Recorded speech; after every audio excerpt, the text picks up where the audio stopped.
এতিয়া আমাৰ এ দললৈ প্ৰথম পোনপটীয়া প্ৰশ্ন। প্ৰথম প্ৰশ্নটো মই সুধিম, যদি তোমালোকে শুদ্ধ উত্তৰ দিয়া তোমালোকে 10 নম্বৰ পাবা, আৰু যদি তোমালোকে শুদ্ধ উত্তৰ দিব নোৱাৰা তেতিয়া প্ৰশ্নটো বেলেগ দললৈ বাগৰি যাব আৰু তেওঁলোকে 5 নম্বৰ পাব। ঠিক আছে? এতিয়া প্ৰথম প্ৰশ্নটো এ দললৈ সুধিছো। স্বাধীনতা দিৱস কেতিয়া পালন কৰা হয়? 15 আগষ্ট। শুদ্ধ হৈছে নে বাৰু? শুদ্ধ উত্তৰ সকলোৱে ঠিক আছে, গতিকে এ দলে এবাৰ 10 নম্বৰ পাইছে। তাৰপিছত বি দল, ৰামধেনুৰ ৰং কেইটা? 7টা। শুদ্ধ উত্তৰ, বি দলে 10 নম্বৰ পাইছে। চি দলে হ'ব ডক্টৰ ভূপেন হাজৰিকাৰ জন্ম কেতিয়া হৈছিল?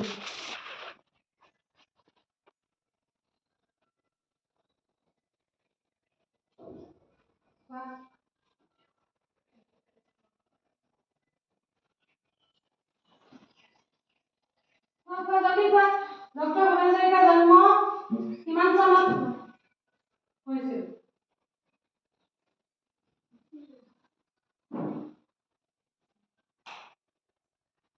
নোৱাৰিলে নোৱাৰি বুলি কৈ দিবা। জলদি, সময়বিলাক ৰৈ নাথাকে। 5 দিয়া যদি নোৱাৰা।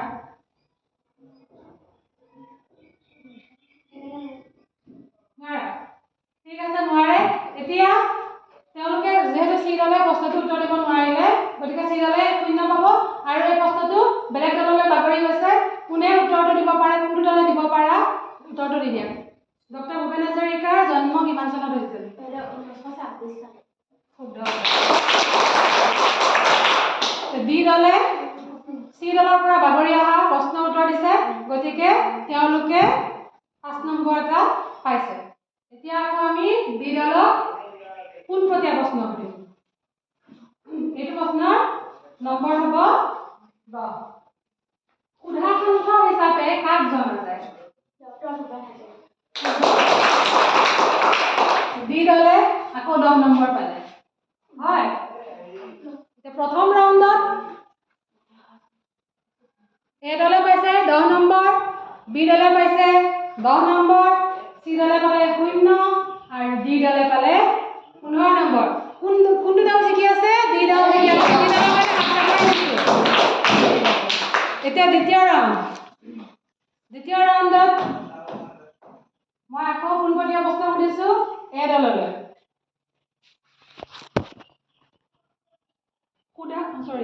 শিক্ষক দিৱসৰ লগত জড়িত মহান ব্যক্তিগৰাকীৰ নাম কি? জৱাহৰলাল নেহৰু। ভুল উত্তৰ, ভুল উত্তৰ, ভুল উত্তৰ, গতিকে 0। এই প্ৰশ্নটো বাগৰি যাব। কোনে উত্তৰ দিব পাৰা? কোনটো দলে উত্তৰ দিব?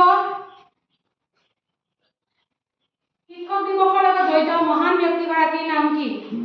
আমি শিক্ষক দিৱস পালন কৰো কিমান তাৰিখে পালন কৰো? 5 ছেপ্টেম্বৰত পালন কৰো, আৰু সেই ব্যক্তিগৰাকীৰ নাম কি? শিক্ষক দিৱস যে পালন কৰো সেই তেওঁৰ লগত জড়িত ব্যক্তিগৰাকীৰ নাম কি? জানে না জানে?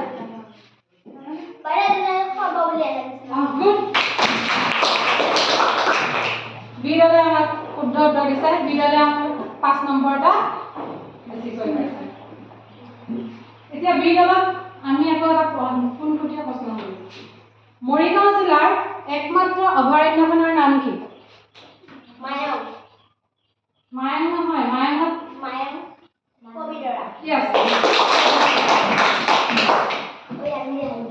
এতিয়া বি দলে আকৌ কি পালে? 10 নম্বৰ এটা পাই গ'ল পোনপটীয়া প্ৰশ্ন।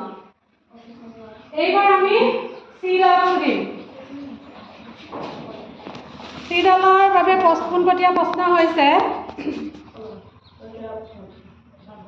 এশিঙীয়া গড় ক'ত পোৱা যায়? এশিঙীয়া গড় ক'ত পোৱা যায়? অসমৰ কোনখন জিলাত এশিঙীয়া গড় পোৱা যায়? কোৱা।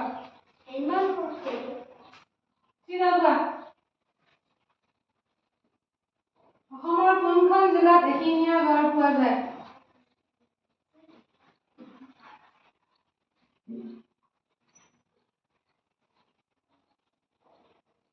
জিলাখন নকলেও ঠাইখনৰ নাম কোৱা। কোনখন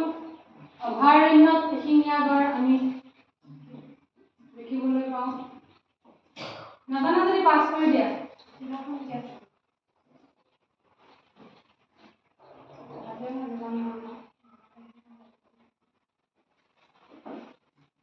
পাছ কৰি দিয়া পাছ পাছ কৰিছে দিয়া কোৱা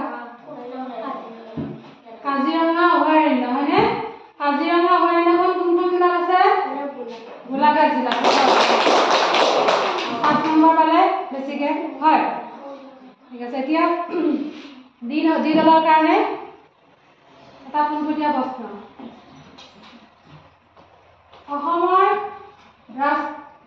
ভাৰতৰ ৰাষ্ট্ৰীয় জন্তু কি বাঘ শুদ্ধ উত্তৰ